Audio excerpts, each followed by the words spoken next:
সম্মান দেওয়ার জন্য ওনার সাথে আমি অনেক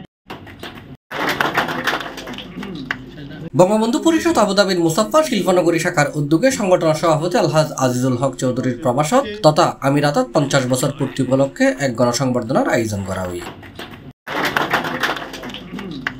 মেয়ের 31 তারিখ শুক্রবার বাদেশা শিল্পনগরী মুসাফার একটা রেস্টুরেন্টর হল রুমত আলহাজ নূর মোহাম্মদ চৌধুরীর সভাপতিত্বে অনুষ্ঠান পরিচালনা করছে সাধারণ সম্পাদক আজিম সিকদার ও মোহাম্মদ ইউসুফ। এটা প্রধান অতিথি হিসেবে উপস্থিত আছেন বঙ্গবন্ধু পরিষদ কেন্দ্রীয় কমিটির আবুধাবির ভারপ্রাপ্ত সভাপতি ইমরাত হোসেন ইমু। সংবর্ধিত অতিথি আছেন বঙ্গবন্ধু পরিষদ মুসাফফা কেন্দ্রীয় কমিটির সভাপতি বিশিষ্ট ব্যবসায়ী ও সমাজসেবক আলহাজ আজিজুল হক চৌধুরী এবং একজন সমাজের ভালো একজন মানুষ হিসেবে আমার নানা কোনো দুর্নীতি নাই, আমার নানা কোনো চিটিংবাজি না, কারণ ভুল ছিল না। আমার এই সরকার আমার রেকর্ড, আমার একটা কেস দেয়, ওই পাসপোর্ট, ওই লাইসেন্স, ওই বাংলাদেশ রোড সার্ভিস, আমার ওই কপি এখন পর্যন্ত আমার আছে আলহামদুলিল্লাহ। অনুষ্ঠানে প্রধান বক্তা হিসেবে উপস্থিত আছেন বঙ্গবন্ধু পরিষদ কেন্দ্রীয় কমিটি আবুধাবির সাধারণ সম্পাদক নাসিরউদ্দিন তালুকদার।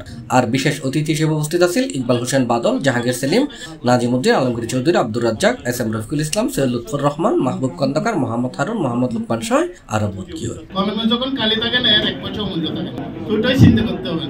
এটি পাওয়া করে কোন সময়ে যে 50 বছর আমাদের চলে গেল আজিজ ভাইয়ের জীবন থেকে, এইভাবে আমাদের জীবন থেকে আমরাও এই সংযুক্ত আরব আমিরাতে এসেছিলাম ওই মানে সামান্য দিন কয়েকদিন আগেই মনে হচ্ছে, কিন্তু আমাদের অনুষ্ঠানত বক্তব্য রেখে রাজাউল করিম, মোহাম্মদ মামুন, জহিরুল ইসলাম, মোহাম্মদ শহীদুল ইসলাম, নাসিরউদ্দিন, মোহাম্মদ জামশেদুল আলম, মোহাম্মদ লোকমান তুহিন সহ আর অনেকে। এই সংযুক্ত আরব আমিরাতে আমাদের সম্মানিত সভাপতি প্রতিষ্ঠা করার জন্য বিভিন্ন কর্মকাণ্ডে উনি 50 বছরে 1983 সালে দিদার ভাই তারা সবাই অনুষ্ঠানের শুরুতে পবিত্র কোরআন তেলাওয়াত করছি মাওলানা মোহাম্মদ ইউনুস মোল্লা। তারপর ব্যাকুন্তিয়ে 1 মিনিট নীরবতা পালন করছি। উল্লেখ্য আলহাজ আজিজুল হক চৌধুরী গত 50 বছর ধরে মধ্যপ্রাচ্য দেশ আবুধাবি প্রবাসী। তিনি আবুধাবির Mussafah Naji Bangladesh auto repair, Bangladesh spare parts নামের বেশ কয়েকখান প্রতিষ্ঠান গড়ে তুললেন।